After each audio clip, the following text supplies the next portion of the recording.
শোনো গো রূপসী লালনা, আমাকে যখন সাদা কালো থেকে রঙিন পর্দা অভিনয় করেছেন অবিরত। অভিনয় দিয়েই সাধারণ থেকে হয়েছেন কিংবদন্তি। নায়ক থেকে উপাধি পেয়েছেন নায়করাজ।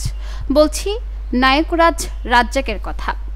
আজ ২১ আগস্ট বাংলা চলচ্চিত্রের এই কিংবদন্তি অভিনেতার অষ্টম মৃত্যুবার্ষিকী।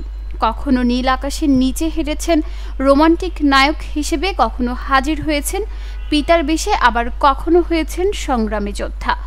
১৯৪২ সালের ২৩ জানুয়ারি কলকাতার টালিগঞ্জে জন্মগ্রহণ করেন রাজ্জাক। নায়করাজ নামে পরিচিত হলেও তার পারিবারিক নাম আব্দুর রাজ্জাক। ১৯৬৪ সালে তৎকালীন পূর্ব পাকিস্তানে চলে আসেন তিনি।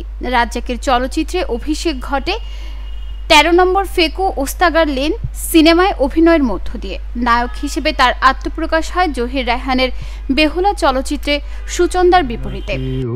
মুখ দেখবে যখন কপলের কালো তিল পড়বে। এরপর থেকে একাধারে অভিনয়, প্রযোজনা ও পরিচালনার মাধ্যমে চলচ্চিত্রাঙ্গন দাপিয়ে বেরিয়েছেন তিনি। আগুন নিয়ে খেলা, নীল আকাশের নিচে, জীবন থেকে নেয়া, ওরা ১১ জন, আলোর মিছিল, ছুটির ঘণ্টা সহ মোট ৩০০টির বেশি বাংলা ও উর্দু ভাষার চলচ্চিত্রে অভিনয় করেছেন রাজ্জাক।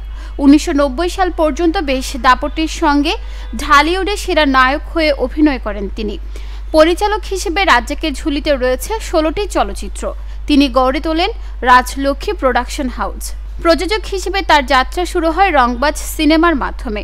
এরপর বেশ কিছু সিনেমা প্রযোজনাও করেছেন এই কিংবদন্তি। দেশের শিল্প সংস্কৃতিতে বিশেষ ভূমিকা রাখার স্বীকৃতি হিসেবে নায়করাজ ২০১৫ সালে স্বাধীনতা পদক পুরস্কারে ভূষিত হন।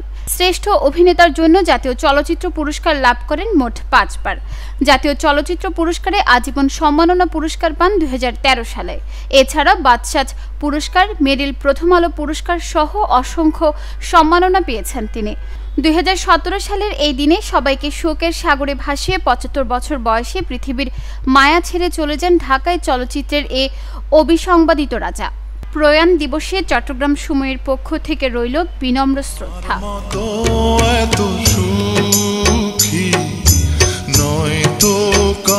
নিউজ ডেস্ক, চট্টগ্রাম সময়।